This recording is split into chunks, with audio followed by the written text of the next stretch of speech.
আমার ডান পাশে যে অসুস্থ রোগীটি আছেন ওনার জন্য আমরা এসেছি। তারেক রহমানের কাছে যখন এই সংবাদটি পৌঁছে একজন এবং আমাদের বাবুনগরের সহযোদ্ধা তখন আমাদের ডেকে নির্দেশ দেন রিজভী সাহেব, আমাদের যে রিজভী ভাই আছেন ওনাকে নিয়ে যেন আমরা এখানে চলে আসি।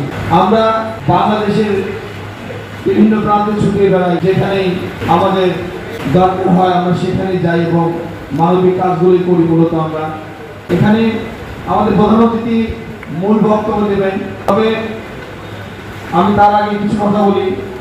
আমার ডান পাশে যে অসুস্থ রোগীটি আছেন ওনার জন্য আমরা এসেছি জনাব তারেক রহমানের নির্দেশে।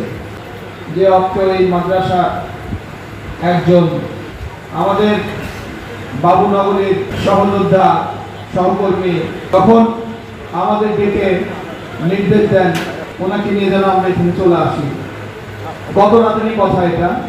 আলহামদুলিল্লাহ রিজভী ভাই সঙ্গে সঙ্গে রাজি হয়ে যান। আমরা প্রেসিডেন্সি আপনাদের সঙ্গে যদিও আবারও বলে নিই যে আমরা মানবিক সংগঠন, রাজনৈতিক বক্তব্য আমরা দেই না।